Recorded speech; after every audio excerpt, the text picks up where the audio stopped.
Ismail Haniyeh की तदफीन कल दोहा में होगी, मैयत आज मुंतकिल कर दी जाएगी। तेहरान यूनिवर्सिटी में आयतुल्लाह खामनई ने नमाज जनाजा पढ़ाई। यूरोपीय सहाफ़ी ने कातिलाना हमले के मुकाम की निशानदही कर दी। एक्स पर इमारत की तस्वीर भी शेयर कर दी। CNN के मुताबिक 2 माह कबल नस्ब बम रिमोट से ब्लास्ट किया गया। यूरोपीय मुबस्सिर के मुताबिक इजराइल ने लोकेशन व्हाट्सएप से ट्रेस की। पाकिस्तान का इस्माइल हनिया की शहादत पर कल यौम सोग का ऐलान। वजीर आजम शहबाज शरीफ कहते हैं नेतन्याहू खुलेआम दरिंदगी कर रहा है। इस्माइल हनिया पर हमले में आलमी कवानीन को पाहु तले रौंदा गया। इस तरह की सफाकी पहले किसी ने नहीं देखी। इंतहा पसंदी और दहशतगर्दी की जितनी मजम्मत की जाए कम है। मैं नहीं समझता कि कोई इस तरह की परेशानी हमें लाक हो सकती है। फौज की तरफ से उनके तर्जुमान ने बहुत वाज़े तौर पे दो टोक अंदाज में कहा कि इदारती तौर पे इंस्टीट्यूशनल सतह पे फैसला किया है कि हम खुद को सियासत से अलहदा रखना चाहते हैं। फौज और PTI में बातचीत हो तो कोई परेशानी नहीं। एहसन इकबाल का अमरीकी TV को इंटरव्यू।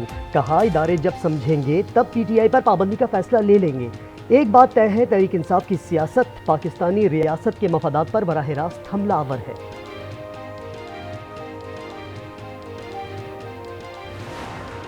लेकिन ये बड़ा आसान है, यहाँ पे आप लोग खड़े हैं, ये डयाला जेल की दीवारें हैं। या तो आप कहें कि जी लोग रॉकेट लॉन्चर लेके तो यहाँ पे हल्ला बोले, जेल पे निकाल के ले जाएं, वो तो दूसरी बात है।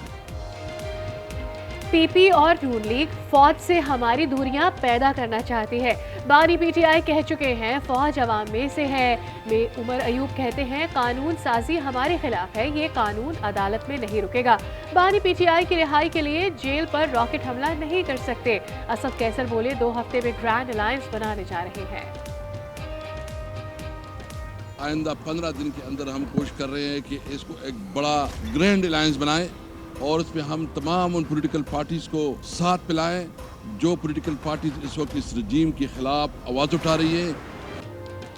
लाहौर में बारिश का 44 साला रिकॉर्ड टूट गया। 360 मिलीमीटर बरसात से शहर पानी पानी। सड़कें गलियां ज़ेरे आब, पानी घरों दुकानों और अस्पतालों में दाखिल। करंट लगने और छत गिरने से बच्ची और 9 उम्र लड़के समेत 3 अमवात। वजीर इत्तलाआत अस्मा बुखारी बोली बारिश का पानी निकलने के बाद खबर नशर करना नाइंसाफी है। ना बारिशों को रोका जा सकता है, ना बारिशों को कम ज़्यादा किया जा सकता है। ठीक है, एक खबर आ गई आपके पास, लेकिन अगर वो खबर उसके बाद दुरुस्त हो गई है तो उसको दुरुस्त करना भी आपका काम है। सर्विसेज हॉस्पिटल में यकीनन पानी आया। 4 बजे के बुलेटिन तक तकरीबन तमाम चैनल्स ने अपने बुलेटिन के अंदर उस खबर को दिखाया। ये नाइंसाफी है। सुप्रीम कोर्ट में शरीयत एपेलेट बेंच की तश्कील। चीफ जस्टिस काजी फाइज ईसा की सरबराही में 5 रुकनी बेंच 5 अगस्त से मुकदमात की समाअत करेगा। Justice Naeem Akhtar Afghan, justice Shahid Bilal Hasan bench में शामिल। डॉक्टर खालिद मसूद और डॉक्टर किबला अयाज भी हिस्सा होंगे। ये महंगी बिजली जो महंगे तरीके से बन रही है, ये कौन क्यों अदा करे, उसके पैसे हम क्यों दें। लिहाजा IPPs का मामला जब तक रिजॉल्व नहीं होगा, ये धरना भी खत्म नहीं होगा। मुज़ाकरात का अगला दौर अब मीडिया के सामने किया जाए। जमात इस्लामी का धरने को हुकूमत हटाओ तहरीक में बदलने का इंदिया। हाफिज नईमुर रहमान कहते हैं हुकूमत मुज़ाकरात से भाग रही है। मुज़ाकरात का अगला दौर मीडिया के सामने होगा। कराची में 3 अगस्त की शाम गवर्नर हाउस पर धरने का ऐलान।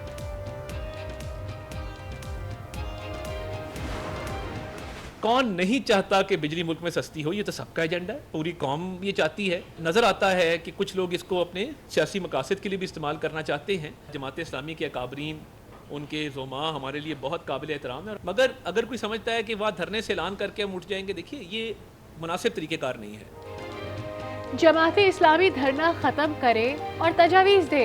अता ताहिर कहते हैं IPPs का मसला सियासी नहीं।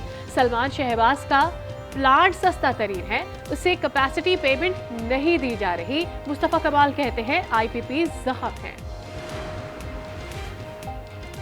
कारोबारी इदारों को दरपेश मसाइल से आगाह हूँ। तवानाई की बढ़ती कीमतों से निमटने के लिए सूदमंद हल तलाश करना होगा। सदर आसिफ अली जरदारी की पाकिस्तान चैम्बर्स के वक्त से गुफ्तगू। साबिक निगरान वजीर गौहर एजाज का IPPs के खिलाफ सुप्रीम कोर्ट में पिटीशन दायर करने का फैसला। बिजली फी यूनिट 16 रुपए सस्ती करने का मुतालबा।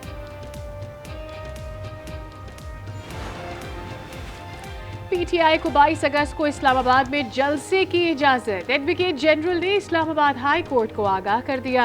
अदालत के इंतजामिया को एहतजाज और धरने की जगह मुख्तस करने की हिदायत। चीफ जस्टिस आमिर फारूक ने कहा, एहतजाज का हक हर शहरी को है, मगर रेड जोन में दाखिला महदूद है।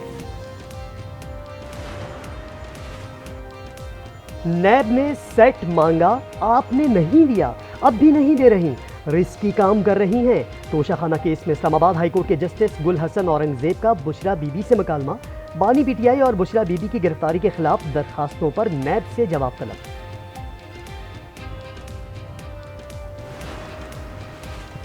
पीका एक्ट के तहत दर्ज मुकदमे में रहनुमा पीटीआई रऊफ हसन की जमानत बाद गिरफ्तारी मंजूर। इस्लामाबाद की अदालत ने 50,000 के मुचलके जमा कराने का हुक्म दे दिया। अदालती हुक्म के बावजूद रिहाई मुमकिन ना हो सकी। परवेज इलाही की तबीयत नासाज, तिब्बी मुआयने के लिए लाहौर के अस्पताल आमद। डॉक्टर्स की टीम ने 45 मिनट तक मुआयना किया। परवेज इलाही को पसलियों में फ्रैक्चर के बायस सांस लेने में दुश्वारी का सामना। हुकूमत सिंध का कमर्शियल गाड़ियों की डिजिटलाइजेशन ऑटोमेशन का फैसला। सीनियर वजीर शर्जील इनाम मेमन की जेर सदारत इजलास। शर्जील मेमन की ऑटोमेशन निज़ाम पर हर 15 दिन में रिपोर्ट देने की हिदायत। कहा, ट्रांसपोर्ट निज़ाम ऑनलाइन करने से रेवेन्यू में इजाफा होगा।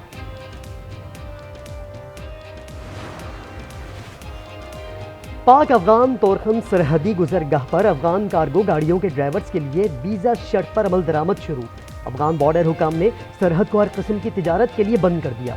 दोनों जानिब गाड़ियों की लंबी कतारें।